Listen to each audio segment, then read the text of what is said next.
My dear students, dear friends, and dear brothers and sisters, once again I welcome to all of you in Dr. Yash Chandra online classes for education. मेरे प्रिय विद्यार्थियों, प्यारे भाई और बहनों, प्यारे साथियों, प्यारे मित्रों, मैं आप सभी लोगों का एक बार फिर से doctor Yash Chandra online classes for education में स्वागत करता हूं। आप सभी का हार्दिक स्वागत है और हार्दिक अभिनंदन है। प्रिय विद्यार्थियों, आज हम लोग देखेंगे कि उत्तर प्रदेश सरकार के द्वारा जो छात्रवृत्ति और शुल्क प्रतिपूर्ति योजना चलाई जा रही है सत्र 2022-23 के लिए, उसकी पोस्ट मैट्रिक के लिए अर्थात कक्षा 11-12 एवं उससे उच्च की कक्षाओं BA, BSc, BCom, MA, MSc, MCom ऐसे विद्यार्थियों के लिए जो टाइम टेबल है स्कॉलरशिप की वो क्या है, आप ऑनलाइन फॉर्म कैसे भरें और ऑनलाइन फॉर्म भरते समय क्या क्या सावधानियां बरतें, इसके बारे में हम सभी लोग इस वीडियो में चर्चा करेंगे, देखेंगे।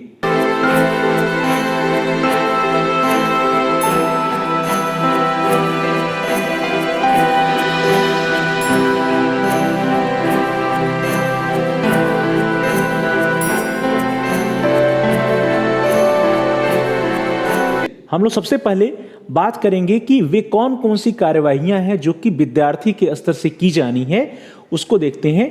कार्रवाई नंबर 1, जो कार्रवाई नंबर 1 विद्यार्थियों के स्तर से की जानी है, वे विद्यार्थी चाहे फ्रेश के हों या रिन्यूअल के। फ्रेश अर्थात जो पहली बार स्कॉलरशिप का फॉर्म भर रहे हैं, रिन्यूअल अर्थात ऐसे विद्यार्थी जिन्होंने पहले स्कॉलरशिप का फॉर्म भरा था और इस साल वे दूसरी बार भरने जा रहे हैं। जैसे BA का विद्यार्थी है तो BA प्रथम वर्ष में भरा था और BA सेकेंड ईयर में भरने जा रहा है, थर्ड ईयर में भरने जा रहा है। इंटर का विद्यार्थी तो कक्षा 11 में भरा था और कक्षा 12 में दोबारा भरने जा रहा है, तो ऐसे विद्यार्थी रिन्यूअल का फॉर्म भरेंगे। और ऐसे विद्यार्थी जो अभी तक स्कॉलरशिप का फॉर्म भरे ही नहीं थे, वे फ्रेश का फॉर्म भरेंगे अर्थात कक्षा 11 के विद्यार्थी, BA प्रथम द्वितीय तृतीय वर्ष के विद्यार्थी और BA, BSc, BCom की जो सेकेंड ईयर थर्ड ईयर के ऐसे विद्यार्थी जिन्होंने पहले अपनी स्कॉलरशिप का फॉर्म पिछले वर्ष नहीं भरा था, वे भी फ्रेश का फॉर्म भरेंगे। अब जो विद्यार्थियों के द्वारा फॉर्म को भरने की डेट है वर्तमान समय में देखा जाए तो वो 8 जुलाई 2022 से लेकर के 7 नवंबर 2022 तक का समय है आपको ऑनलाइन आवेदन करने की। तो 7 नवंबर 2022 से पहले आप ऑनलाइन आवेदन कर दीजिए स्कॉलरशिप के फॉर्म का। अगर आप देरी करते हैं तो आप उससे चूक जाएंगे। जो सेकंड कार्रवाई होनी है वह विद्यार्थियों द्वारा किए गए ऑनलाइन फॉर्म या आवेदन में हुई त्रुटियों को राष्ट्रीय सूचना विज्ञान केंद्र लखनऊ द्वारा छात्रवृत्ति पोर्टल पर स्टूडेंट सेक्शन में प्रदर्शित किया जाना। अर्थात जब आप अपने ऑनलाइन फॉर्म को भरते हैं तो फॉर्म भरने के बाद ही आवेदन पूर्ण करने के तथा फाइनल प्रिंट आउट निकालने से पूर्व 3 कार्य दिवसों में आपके फॉर्म पे दिखता है कि उसमें क्या कोई त्रुटियां हैं, क्या कोई गलतियां हैं। हाई स्कूल के का जो आपने डिटेल्स भरा है या आपने अपने आय जात निवास का जो भी डिटेल्स भरा है, क्या उसमें कोई त्रुटि है, यह प्रदर्शित होती है स्टूडेंट सेक्शन में। तो इसके लिए जो अवधि है, जब आप अपने फॉर्म को भर देते हैं, कंप्लीट कर देते हैं, तो उससे 3 कार्य दिवसों में आपके स्टूडेंट सेक्शन में, आपके सेक्शन में, आपके फॉर्म में दिखाई देता है। यदि उसमें कोई त्रुटि है तो उसमें आप सुधार कर लीजिए। अगली जो कार्रवाई होनी है वह है कि विद्यार्थियों द्वारा ऑनलाइन फॉर्म या आवेदन पत्र की हार्ड कॉपी समस्त संलग्नों सहित विद्यालय, महाविद्यालय, विश्वविद्यालय में जमा किया जाना। जब आप अपने ऑनलाइन फॉर्म को कंप्लीट कर लेते हैं, उसको लॉक कर देते हैं चेक करने के बाद, तब आपको उसका प्रिंट आउट निकाल करके अपने महाविद्यालय, विश्वविद्यालय, विद्यालय में जमा करना होता है। और वो भी जिस दिन आप लॉक करते हैं, आवेदन पत्र भरते हैं, उससे 4 दिन के अंदर आपको अपने महाविद्यालय, विश्वविद्यालय, विद्यालय में अपने फॉर्म की हार्ड कॉपी जमा कर देनी चाहिए। जो सरकार के द्वारा डेट दी गई है, वह जो लास्ट डेट दी गई है वो 10 नवंबर 2022 की दी गई है। लेकिन आप सभी विद्यार्थियों से अनुरोध है कि आप 10 नवंबर 2022 का इंतजार न करें। जैसे ही आप फॉर्म को लॉक करते हैं, उसकी प्रिंट आउट निकालिए और अपने संस्था में ले जाकर के उसको हार्ड कॉपी समस्त संलग्नों के साथ जमा कर दीजिए। अगली जो कार्रवाई होनी है वह यह है कि विद्यार्थियों द्वारा ऑनलाइन आवेदन पत्र की हार्ड कॉपी एवं अभिलेखों तथा समस्त विवरण का विद्यालय, महाविद्यालय, विश्वविद्यालय द्वारा मिलान किया जाना एवं उसे ऑनलाइन सत्यापित एवं अग्रसारित किया जाना। जब आप अपनी हार्ड कॉपी फॉर्म की जमा कर देते हैं, उसके साथ जो संलग्न के अभिलेख होते हैं उसकी जमा कर देते हैं, तो आपका जो विश्वविद्यालय, महाविद्यालय है या विद्यालय है उसको सत्यापित करता है, उसको ऑनलाइन जो है वेरीफाई करेगा और उसको ऑनलाइन फॉरवर्ड करता है। उसके लिए जो समय निर्धारित है वह है 10 जुलाई 2022 से लेकर के 15 नवंबर 2022 तक का समय है। तो 15 नवंबर 2022 का इंतजार नहीं करना है, बल्कि आप जैसे ही फॉर्म सबमिट करते हैं, लॉक करते हैं, उसको तुरंत बाद ले जाकर के आप अपने संस्था में अपने फॉर्म की हार्ड कॉपी और सारे अटैचमेंट या संलग्न के अभिलेख जमा कर दीजिए। अगली जो कार्रवाई है वह यह है कि जिला विद्यालय निरीक्षक कक्षा 11-12 हेतु एवं संबंधित विश्वविद्यालय अफिलिएटिंग एजेंसी द्वारा संस्था की मान्यता पाठ्यक्रम का वर्ष व अध्ययन वर्गवार वास्तविक छात्र की संख्या को प्रमाणिकता को डिजिटल हस्ताक्षर से ऑनलाइन सत्यापित करना एवं अपात्र छात्रों पाठ्यक्रमों संस्थाओं को ब्लॉक करना। इसकी जो तिथि दी गई है वह 10 दिसंबर 2022 तक दी गई है। इसमें आपको कुछ नहीं करना है। फिर अगला जो कार्रवाई होना है वह जनपदी छात्रवृत्ति स्वीकृत समिति द्वारा शुद्ध डाटा के संबंध में निर्णय लिया जाना एवं पात्र छात्रों को छात्रवृत्ति तथा शुल्क प्रतिपूर्ति स्वीकृत करना तथा जनपद स्तरीय विभागीय अधिकारी के डिजिटल सिग्नेचर से डाटा को लॉक किया जाना। और इसके लिए जो समयावधि दी गई है वह 2 दिसंबर 2022 से लेकर के 18 दिसंबर 2022 तक की दी गई है। तो इसमें आप विद्यार्थियों को कुछ नहीं करना है। अगली जो कार्रवाई होनी है वह यह है कि जनपद स्तरीय विभागीय अधिकारी के डिजिटल सिग्नेचर से लॉक डेटा के आधार पर कोषागार के ई पेमेंट के तहत PFMS प्रणाली दैट इज ई पेमेंट के माध्यम या पब्लिक फाइनेंस मैनेजमेंट सिस्टम जिसको हम लोग सार्वजनिक वित्तीय प्रबंधन प्रणाली कहते हैं उसके माध्यम से विद्यार्थियों के आधार लिंक बचत खाते में सीधे धनराशि को अंतरित करना है, स्थानांतरित करना। तो ध्यान दीजिए जो आपका खाता होगा बैंक अकाउंट होगा वो क्या होगा, आधार लिंक होना चाहिए, उसी खाते में पैसा जाएगा। और उसके लिए जो तिथि दी गई है लास्ट डेट है 24 फरवरी 2023 तक। अर्थात यदि आप अपने फॉर्म को सही से भर देते हैं, समय से अपने संस्था में जमा कर देते हैं, उसमें कोई त्रुटि नहीं होती है, तो आपको आपका स्कॉलरशिप जो है आपके खाते में 24 फरवरी 2023 या उससे पहले पहुंच जाएगा। अब बात करते हैं कि फॉर्म भरते समय आपको क्या क्या सावधानियां बरतनी चाहिए। सबसे पहले आप किस कैटेगरी में फॉर्म भर रहे हैं, आप सामान्य के हैं, अनुसूचित जात के हैं, अनुसूचित जनजात के हैं या अन्य पिछड़ा वर्ग के हैं, अल्पसंख्यक वर्ग के हैं, जिस वर्ग के भी होंगे उसी वर्ग में आपको अपना रजिस्ट्रेशन करना है, उसी वर्ग में आपको अपना फॉर्म भरना है। दूसरा, आप नवीन विद्यार्थी हैं अर्थात फ्रेश हैं या नवीनीकरण के विद्यार्थी अर्थात नवीन विद्यार्थी वे विद्यार्थी होते हैं जो स्कॉलरशिप का फॉर्म उस कोर्स में पहली बार भरने जाते हैं। जैसे इंटरमीडिएट की बात करें तो कक्षा 11 का विद्यार्थी, BA BSc BCom BTech की बात करते हैं तो जो फर्स्ट ईयर में विद्यार्थी होगा वो फ्रेश का होगा। रिन्यूअल की वे विद्यार्थी होते हैं जो फर्स्ट ईयर में फॉर्म भरे थे, सेकेंड ईयर में फिर से फॉर्म भरेंगे, उनको रिन्यूअल करना होता है, उसको नवीनीकरण करना होता है। और साथ ही साथ ऐसे विद्यार्थी जो सेकेंड ईयर में है, थर्ड ईयर में, लेकिन उन्होंने उसके पूर्व स्कॉलरशिप का फॉर्म पिछले साल नहीं भरा था, तो वे फ्रेश का फॉर्म भरेंगे, वो रिन्यूअल का फॉर्म नहीं भरेंगे। अब अगला जो ध्यान देने वाली बात है, जब आप फॉर्म भरते हैं तो आप अपनी संस्था, विद्यालय, महाविद्यालय, विश्वविद्यालय का ही चयन कीजिए। किसी अन्य विद्यालय, महाविद्यालय, विश्वविद्यालय का चयन यदि आप करते हैं तो आपका फॉर्म कैंसिल हो जाएगा। अगला है अपना नाम, पिता का नाम और माता का नाम, साथ साथ डेट ऑफ बर्थ। जो भी आपके हाई स्कूल के मार्कशीट पर है वही डालिए, अपना नाम, माता का नाम, पिता का नाम और जन्मतिथि, उससे इतर आपका नहीं होना चाहिए। और यही सारी डिटेल्स आपके आधार की जो आधार है, आपका आधार कार्ड है उस पर भी होना चाहिए, उससे मैच करना चाहिए। आपको अपना जो आधार संख्या है वो भी फिल करना है स्कॉलरशिप के फॉर्म में और उसमें किसी भी प्रकार की कोई त्रुटि या गलती नहीं होनी चाहिए। फिर उसके बाद आय, जात, अधिवास या आवास या निवास प्रमाण पत्र जो हम लगाते हैं उसमें उसको जब हम फिल करते हैं उसमें ध्यान देना है कि उसमें दो चीजें होती हैं, एक होता है आवेदन संख्या, दूसरा होता है प्रमाण पत्र संख्या और तीसरा होता है जारी करने की तिथि। तो इन तीनों पर आपको ध्यान देना है कि जो आपका आय प्रमाण पत्र है, जात प्रमाण पत्र और निवास प्रमाण पत्र है, उसका आवेदन संख्या क्या है, उसकी प्रमाण पत्र संख्या क्या है और उसको जारी करने की तिथि क्या है। इन तीनों पर विशेष रूप से आपका ध्यान होना चाहिए। और उसके उपरांत जब आप भरेंगे तो बैंक खाता या बैंक अकाउंट नंबर, तो जो भी आप बैंक अकाउंट नंबर देंगे वो आपके आधार से लिंक होना चाहिए, आधार सीडेड होना चाहिए। यदि आधार सीडेड है या आधार से लिंक है तभी आपके खाते में स्कॉलरशिप का पैसा जाएगा, अदरवाइज स्कॉलरशिप की राशि नहीं जाएगी। आपको जब अपना बैंक खाता संख्या डालें तो उसका अकाउंट नंबर और उसका FSC कोड पर भी ध्यान देना चाहिए कि उसमें किसी भी प्रकार की कोई गलती नहीं होनी चाहिए। फिर अगला आता है फीस रसीद का विवरण है, फी अमाउंट। फी अमाउंट आपको क्या डालना है वो आपका संस्था आपको बताता है, जारी करता है कि नॉन रिफंडेबल शुल्क ही आपको डालना होता है। तो नॉन रिफंडेबल शुल्क आपके लिए क्या है वो आप अपने संस्था से पता कर लीजिए और वही अमाउंट डालना है, उससे अधिक अमाउंट आपको नहीं डालना चाहिए। जैसे कि एग्जाम्पल के तहत देखिए, एक विद्यालय का, एक महाविद्यालय का नॉन रिफंडेबल शुल्क है, जिसमें बीए फर्स्ट ईयर का प्रयोगात्मक विषय सहित छात्र छात्राओं के लिए 5,000 है। बीए फर्स्ट ईयर प्रयोगात्मक विषय रहित अर्थात जिनका प्रैक्टिकल नहीं है उनके लिए भी 5,000 है छात्र छात्रा का। बीए सेकेंड ईयर प्रयोगात्मक विषय सहित उनके लिए छात्र छात्रा सभी के लिए 5,000 है। बीए सेकेंड ईयर प्रयोगात्मक विषय रहित अर्थात जिनका प्रैक्टिकल नहीं है उनके लिए भी 5,000 है छात्र छात्रा का। बीए थर्ड ईयर प्रयोगात्मक विषय सहित इनके लिए बालकों का है 4,047 रुपया और बालिकाओं का 3,903 रुपया। इसी तरह बीए थर्ड ईयर प्रयोगात्मक विषय रहित अर्थात जिनका प्रैक्टिकल नहीं है उनके लिए बालकों के लिए 3,807 है, बालिकाओं के लिए 3,663 है। बीएससी बायो के लिए 5,000 है बॉयज और गर्ल्स दोनों के लिए। बीएससी सेकेंड ईयर के लिए भी 5,000 है बॉयज और गर्ल्स दोनों के लिए। बीएससी थर्ड ईयर जो बायो के विद्यार्थियों के लिए 5,447 रुपये बॉयज और 4,403 गर्ल्स के लिए है। इसी तरह आपके संस्था के द्वारा भी नॉन रिफंडेबल शुल्क जारी किया जाता है।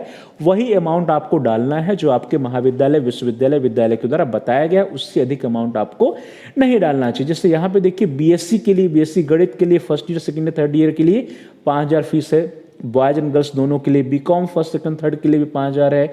बीसीए फर्स्ट सेकंड थर्ड के लिए बॉयज के लिए 14,775 और गर्ल्स के लिए भी वही सेम है।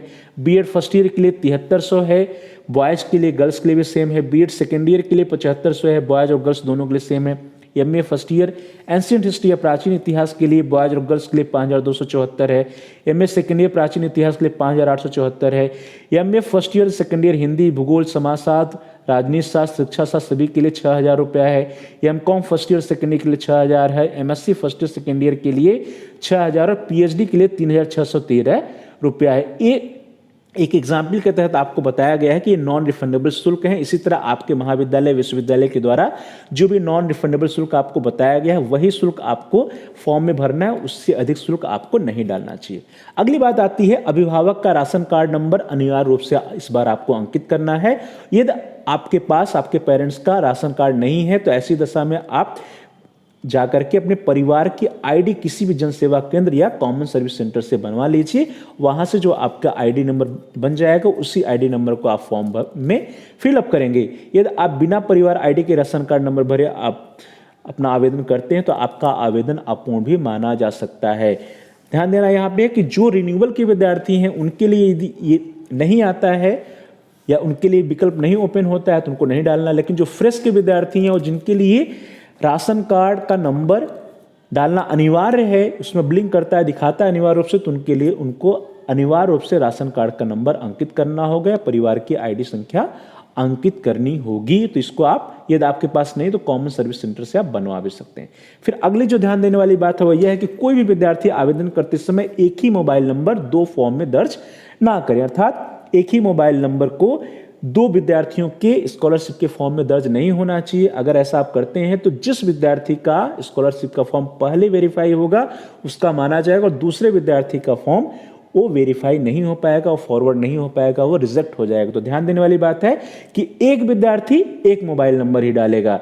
यदि उसके छोटे भाई बहन या बड़े भाई बहन और वो भी स्कॉलरशिप का फॉर्म डालते हैं तो उसके लिए वे दूसरे मोबाइल नंबर का यूज करेंगे, अदरवाइज आपका फॉर्म रिजेक्ट हो सकता है।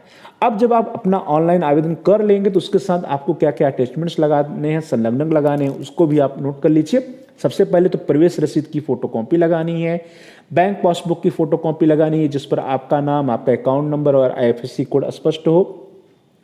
समस्त शैक्षिक प्रमाण पत्र लगाने हैं और अंक पत्र की फोटोकॉपी लगानी है। जात, आय, निवास प्रमाण पत्र की फोटोकॉपी लगानी है। आधार की फोटोकॉपी अनिवार्य रूप से लगानी है।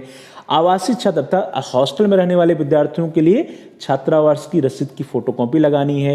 राशन कार्ड या परिवार रजिस्टर की छायाप्रति लगानी है। और यदि आपका कोई अंतराल है, यदि आपका कोई गैप है, आपने मान लीजिए कि इंटर के बाद 2 वर्ष तैयारी की और तीसरे साल आप जाकर के बीए, बीएससी, बीकॉम में आपने एडमिशन लिया है, तो उस गैप के लिए आपको एक नोटरी शपथ पत्र या एफिडेविट भी जमा करना पड़ेगा अपने फॉर्म के साथ। तो ये समस्त संलग्नक है जो आपको हार्ड कॉपी के साथ जमा करने होते हैं। कुछ नोट करने वाली बातें वो क्या है कि उक्त समय सारणी के समयावधि के अंतर्गत वार्षिक परीक्षाफल अथवा सेमेस्टर होने की दशा में, दोनों सेमेस्टर का परीक्षाफल घोषित नहीं होने की दशा में, या उत्तीर्ण या प्रोन्नत या प्रमोटेड होने की दशा में विद्यार्थी अपने पूर्व आवेदन पत्र का नवीनीकरण करा सकेंगे। अर्थात जब उनका दोनों सेमेस्टर का रिजल्ट आ जाएगा वो उत्तीर्ण हो जाएंगे या प्रमोटेड विथ मार्क्स हो जाएंगे, तभी वे फॉर्म भर सकते हैं, रिन्यूअल कर सकते हैं या फिर अपना फॉर्म आगे भर सकते हैं। अब रिन्यूअल की बात है। अब इसमें एक और नोट करने वाली बात है कि रिन्यूअल के विद्यार्थियों को कुछ नहीं करना है, केवल वे उनको अगली कक्षा में प्रवेश की तिथि डालनी है कि किस डेट में उनका अगले क्लास में एडमिशन हुआ, पिछले क्लास का उनका रिजल्ट क्या रहा, परीक्षा फल क्या रहा और उनका इनरोलमेंट नंबर क्या है या नामांकन संख्या क्या है, उसको अंकित करना है। इसके अलावा उनको कुछ भी नहीं करना है रिन्यूअल के फॉर्म में। रिन्यूअल के आवेदन फॉर्म में कोई अन्य सूचना उनको नहीं भरनी है, ऐसे विद्यार्थियों को जो वे रिन्यूअल करने जा रहे हैं। ऐसे विद्यार्थी जिनका वार्षिक परीक्षा फल अथवा दोनों सेमेस्टर का परीक्षा फल नहीं निकला है, उनके लिए विकल्प है कि वे रिजल्ट नॉट ए डिक्लेयर्ड विकल्प या ऑप्शन चुनेंगे और उसको चुनते हुए अपना ऑनलाइन आवेदन फॉर्म भरेंगे। लेकिन ध्यान देने वाली बात है कि रिजल्ट नॉट ए डिक्लेयर्ड विकल्प को चुनने वाले सभी विद्यार्थियों का डेटा जो है वो सस्पेक्टेड डेटा में या संदेहास्पद श्रेणी में रहेगा।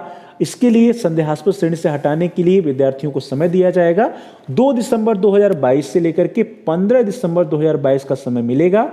2 दिसंबर 2022 से 15 दिसंबर 2022 तक की समयावधि में विद्यार्थियों द्वारा संदेहास्पद डेटा को सही करके अर्थात अनिवार्य रूप से परीक्षाफल भरते हुए आवेदन पूर्ण करके संस्था से भी परीक्षाफल अंकित कराते हुए अग्रसारित कराना होगा। अर्थात ऐसे विद्यार्थी जो रिजल्ट नॉट ए डिक्लेयर का विकल्प चुन करके अपना ऑनलाइन आवेदन करेंगे, वे विद्यार्थी 2 दिसंबर 2022 से लेकर के 15 दिसंबर 2022 के बीच में फिर से लॉगिन करेंगे और अपने जो संदेहास्पद डेटा होगा उसको सही करेंगे, अर्थात अपना वो रिजल्ट भरेंगे। रिजल्ट को अनिवार्य रूप से भरते हुए फिर से वे अपने फॉर्म की आवेदन पत्र के हार्ड कॉपी समस्त संलग्नकों के साथ अपने संस्था में जमा करेंगे और वहां से अपने फॉर्म को वे आगे फॉरवर्ड कराएंगे।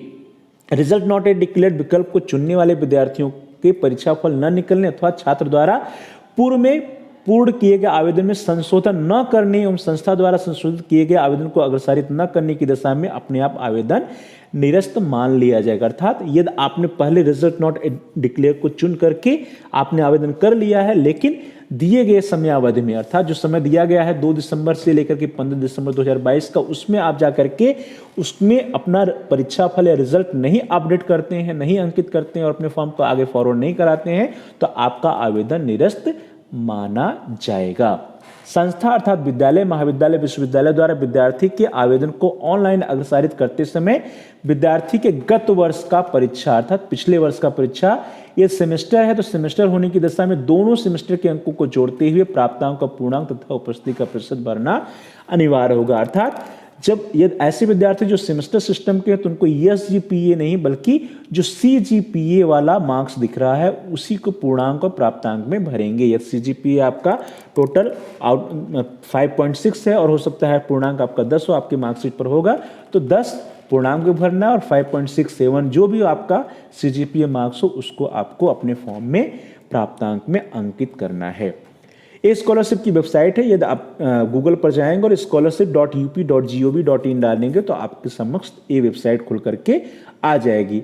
आप समस्त विद्यार्थियों के लिए स्टूडेंट का सेक्शन दिया गया है। स्टूडेंट सेक्शन पे आप क्लिक करेंगे तो आपके लिए ढेर सारे ऑप्शंस आ जाएंगे। जैसे आप देखिए यहाँ पे रजिस्ट्रेशन का सर्वर है 1 2 3, फ्रेश लॉगिन का सर्वर दिखाई दे रहा है, रिन्यूअल लॉगिन का सर्वर दिखाई दे रहा है। यहीं से आपको सब कुछ करना है। फॉर्म भरते समय में सबसे पहले आपको ये चुनना होगा कि आप प्री मैट्रिक के बाद फॉर्म भरेंगे या पोस्ट मैट्रिक का फॉर्म भरेंगे, इंटर का है या इंटर के बाद का है, आप किस वर्ग में फॉर्म भरेंगे, OBC SC ST जनरल किस में फॉर्म भरेंगे, उसका सिलेक्शन करते हुए आप इस वेबसाइट पे जाकर के अपने फॉर्म को आसानी से भर सकते हैं। तो सबसे पहले क्या करना पड़ेगा आपको, ऑनलाइन आवेदन करते समय सबसे पहले आपको रजिस्ट्रेशन करना पड़ेगा। और रजिस्ट्रेशन जब आप करेंगे तो रजिस्ट्रेशन करने में आपको चुनना पड़ेगा कि आप जनरल SC ST कैटेगरी में फॉर्म भरना चाहते हैं या OBC में भरना चाहते हैं या फिर आप माइनॉरिटी में भरना चाहते हैं। तो जो भी आपकी कैटेगरी उसको आप सिलेक्ट कीजिए और रजिस्ट्रेशन वाला पेज आपके समक्ष ओपन होकर आ जाएगा। और उसमें देखिए इतनी डिटेल्स आपको भरनी है। सबसे पहले आपका जिला क्या है उस जिले को भर देना है नंबर 1 पर। फिर आपका शिक्षण संस्थान क्या है, मीन्स आपको अपने विद्यालय, महाविद्यालय, विश्वविद्यालय का चयन करना है। फिर तीसरा है वर्ग या जाति समूह, अर्थात आप OBC में है, SC में, ST में, माइनॉरिटी में, किस में, उसको चयन करना है। फिर चौथा है धर्म, अर्थात आपका रिलीजन क्या है, हिंदू, इस्लाम, ईसाई, सिख जो भी है आप उसको डाल देंगे। फिर आपको अपना नाम डालना है 5वें नंबर पर, छात्र छात्रा का नाम, और छात्र छात्रा का नाम हाई स्कूल प्रमाण पत्र के आधार पर ही डालना है, इसको ध्यान दीजिएगा। 6ठे पे अपने पिताजी का नाम डालना है, 7वें पे माताजी का नाम डालना है और 8वें पे जन्मतिथि डालनी है। ये सारे डिटेल्स आपको जो हाई स्कूल के प्रमाण पत्र पर वही डालना चाहिए। फिर आपको 9वें नंबर पे अपना जेंडर अर्थात महिला या पुरुष सिलेक्ट करना है। फिर 10वें पे विवाहिता की स्थिति में यदि कोई नाम परिवर्तन है तो उसको डालना है। अर्थात कभी कभी ऐसा होता है कि बालिकाओं के केस में पहले नाम कुछ और होता है, जब उनकी शादी हो जाती है तो उनका नाम परिवर्तित हो जाता है। तो यदि उनके नाम में कोई परिवर्तन हुआ है तो वो उस पर यहाँ पे अंकित करेंगे और आधार में भी वही नाम उनके होना चाहिए। फिर 11वां नंबर है हाई स्कूल कब उन्होंने उत्तीर्ण किया, हाई स्कूल उत्तीर्ण करने का वर्ष क्या है। फिर हाई स्कूल का बोर्ड क्या है, आपने आईसीएसई बोर्ड से किया है, सीबीएसई बोर्ड से किया है, यूपी बोर्ड से किया, जो भी किए होंगे आप उसको यहाँ पे सिलेक्ट करेंगे। हाई स्कूल बोर्ड का आपको रोल नंबर डालना है, उसमें inter roll number, only alphabet if exist in roll number, ये सारी चीज़ें डालनी है। 14 नंबर पे विद्यालय संस्था का नाम और पता डालना है जहाँ से आपने हाई स्कूल किया। 15वें पे आपको मोबाइल नंबर डालना है। मोबाइल नंबर मैंने आपको बताया कि एक फॉर्म में एक ही मोबाइल नंबर पड़ेगा। ये आपके परिवार में कोई दूसरा विद्यार्थी भी या भाई बहन भी फॉर्म डाल रहा है तो उसके लिए आप दूसरे मोबाइल नंबर का यूज करेंगे। 16वें पे दूरभाष नंबर है, इस पर भी आप डाल सकते हैं कोई मोबाइल नंबर। 17वें पे विद्यार्थी को अपना ईमेल आईडी डालना है। 18वें पे आपको एक पासवर्ड जनरेट करना है, स्वनिर्मित पासवर्ड डालें और 19 पे उस पासवर्ड को कंफर्म करेंगे। जब इतना भर देते हैं तो आपका ऑनलाइन जो है प्रथम स्टेप रजिस्ट्रेशन का कंप्लीट हो जाता है। फिर सेकंड स्टेप में जब आप रजिस्ट्रेशन के उपरांत लॉगिन करेंगे तो आपको जो फॉर्म भरने के लिए आएगा उसमें ये डिटेल्स मांगेगा। सबसे पहले आपका मांगेगा कि आपके पाठ्यक्रम का नाम क्या है, तो पाठ्यक्रम के नाम में आपका जो भी है, बीए है, बीएससी है, बीकॉम है, बीटेक है, उसको भर देना है। फिर पाठ्यक्रम की जो भी आपकी ब्रांच है उसको भर देना है। फिर पाठ्यक्रम का प्रकार भरना है। पाठ्यक्रम के प्रकार में आपको ये भरना है कि आपका वार्षिक है या सेमेस्टर सिस्टम है। फिर कक्षा का वर्ष एवं अवधि भरना है कि आप किस क्लास में, जैसे इंटर की बात करें तो इंटर फर्स्ट ईयर में है या सेकेंड ईयर में है, वो ड्यूरेशन क्या है, 2 साल का कोर्स है। बीए बीएससी बीकॉम की बात करते हैं तो 3 साल का वो कोर्स है और आप फर्स्ट ईयर में तो 1, सेकेंड ईयर में है 2 और थर्ड ईयर में तो 3, इसका चयन करेंगे। फिर क्या आपका प्रवेश लेटरल एंट्री के आधार पर हुआ, यदि हुआ है तो हाँ और नहीं है तो नहीं। आवासीय या दीवाछत, आवासीय अर्थात ऐसे विद्यार्थी जो हॉस्टल लेकर के रहते हैं वे आवासीय में आते हैं, और ऐसे विद्यार्थी जो हॉस्टल लेकर नहीं रहते हैं उनको डेलीगेट्स बुलाया जाता है, दीवा छात्र बुलाया जाता है। तो आप इसमें अपना चयन कर लेंगे। यदि आवासीय हॉस्टल लेकर रहते हैं तो हॉस्टल आवासीय चुनेंगे, और यदि डेलीगेसी के हैं तो आप दीवा छात्र चुनेंगे। फिर 7वें नंबर पर आता है पाठ्यक्रम के प्रथम वर्ष में प्रवेश की तिथि। आपका फर्स्ट ईयर में प्रथम वर्ष में कब एडमिशन हुआ, और इसके लिए आपका जो फीस रसीद होगा फर्स्ट ईयर का प्रथम वर्ष का, उस पर डेट पड़ी होगी तो उस डेट को डालना है पाठ्यक्रम के प्रथम वर्ष की प्रवेश की तिथि में। पाठ्यक्रम के वर्तमान सत्र में प्रवेश की तिथि, अर्थात यदि आप सेकेंड ईयर में है या थर्ड ईयर में है तो उसमें आपका एडमिशन कब हुआ, उसके लिए आप सेकेंड ईयर या थर्ड ईयर का जो आपका फीस रसीद होगा उस पर आपका डेट पड़ा हुआ होगा। फिर विश्वविद्यालय बोर्ड या ऑपरेटिंग एजेंसी में पंजीयन क्रमांक, ऐसे समस्त विद्यार्थी जो फर्स्ट ईयर में हो सकता है उनका विश्वविद्यालय में एनरोलमेंट ना हुआ हो तो एनए डालेंगे। यदि आपका विश्वविद्यालय या बोर्ड में एनरोलमेंट हुआ है, संस्था में एनरोलमेंट हुआ है तो अपना पंजीयन क्रमांक या एनरोलमेंट नंबर डालेंगे। सेकेंड ईयर और थर्ड ईयर के विद्यार्थियों के लिए पंजीयन क्रमांक डालना अनिवार्य होता है। 10वां नंबर है विश्वविद्यालय बोर्ड या ऑपरेटिंग एजेंसी का नाम, अर्थात आपका जो महाविद्यालय है वो किस विश्वविद्यालय से अफिलिएटेड है, किस संस्था से अफिलिएटेड है, किस बोर्ड से अफिलिएटेड है, उसको डाल देना है। 11वें पे क्या व्यावसायिक पाठ्यक्रम में प्रवेश कक्षा 12 के अंकों या मेरिट के आधार पर हुआ है। यदि आपका जो एडमिशन हुआ वो 12 के मेरिट के आधार पर हुआ तो हाँ लिखिए, और नहीं हुआ तो नहीं करिए। फिर पाठ्यक्रम की पात्रता क्या है, पाठ्यक्रम की पात्रता से अभिप्राय, जैसे कक्षा 12 की बात करें तो उसके लिए पात्रता हाई स्कूल होती है। बीए बीएससी बीकॉम की बात करते हैं तो उसके लिए पात्रता स्नातक होती है। एमए एमएससी एमकॉम की बात करेंगे, बीए बीएससी बीकॉम की बात करेंगे तो उसके लिए पात्रता क्या होगी, उसके लिए पात्रता इंटरमीडिएट होती है। मीन्स इंटरमीडिएट में जो विद्यार्थी पास होगा वही बीए बीएससी बीकॉम में एडमिशन लेगा। और इस तरह पीजी की बात करेंगे हम लोग एमए एमएससी एमकॉम की, तो उसके लिए पात्रता क्या होती है, स्नातक होती है। फिर 13वां नंबर है क्या वर्तमान पाठ्यक्रम में प्रवेश AKTU जी कप नीट यूपीएससी के माध्यम से की परीक्षा से हुआ है, तो हुआ है तो आप हाँ लिखेंगे, और नहीं हुआ तो नहीं लिखेंगे। प्रवेश परीक्षा का प्रकार क्या रहा उसको आप सेलेक्ट करेंगे। फिर काउंसलिंग नंबर, प्रवेश परीक्षा का वर्ष, प्रवेश परीक्षा में प्राप्त रैंक, प्रवेश परीक्षा में प्राप्त अंकों का विवरण या कट ऑफ जो है, ये सारी डिटेल्स यदि आपके पास है तो उसको डाल देना है यदि आपके लिए अप्लीकेबल होता है, और नहीं अप्लीकेबल है तो नहीं डालना है। फिर अगला जो है 19 नंबर पे आता है विगत वर्षों के शैक्षिक योग्यता, अर्थात हाई स्कूल से लेकर के उच्चतर कक्षाओं का विवरण आपको डालना है कि हाई स्कूल में क्या उत्तीर्ण वर्ष रहा, क्या पूर्णांक, क्या प्राप्तांक, क्या प्रतिशत है, फिर ग्रेजुएशन में है, बीए, बीएससी, बीकॉम में है, आपका बोर्ड क्या रहा है, यूनिवर्सिटी क्या रही, इसके बारे में सारी डिटेल्स डाल देने हैं 19 नंबर पे। फिर आगे हम लोग बढ़ते हैं तो 20 नंबर पे आपका निजी विवरण लेता है और उसमें आपका जो उपजाति, जैसे आपने जात में ओबीसी, जनरल, एससी, एसटी चुना होगा, फिर उपजात में जो भी आपकी उपजात ड्रॉप डाउन में दिखाएगा, जो भी आपकी उपजात होगी उसको आप सिलेक्ट करके डालेंगे। फिर आवासीय स्थायी पता, ये वो पता होना चाहिए जो आपके आधार कार्ड पर है, जो आपका परमानेंट एड्रेस होता है। 22 पत्र व्यवहार का पता, जिस एड्रेस पर अभी आप रह रहे हैं वो आपका पता होगा। फिर उसके उपरांत 23 है राशन कार्ड संख्या है, परिवार की आईडी, इसके बारे में हम लोगों ने चर्चा की, उसको डालना है आपको। 24 नंबर पे विकलांगता का प्रकार, यदि कोई विकलांग या दिव्यांग व्यक्ति है, दिव्यांग बालक है, विद्यार्थी है, तो उसका क्या प्रकार है उसके बारे में उसमें अपडेट करना है, उसको डालना है। और उसके उपरांत यदि विकलांग है तो उसका विकलांगता का क्या प्रतिशत है, यदि उसको कोई भत्ता मिलता है तो उसके बारे में डालना है। दिव्यांग आवेदन संख्या और दिव्यांग प्रमाण पत्र के बारे में भी उसको डिटेल्स फिल करनी है। और इसके उपरांत आता है आपके जात एवं आय का विवरण।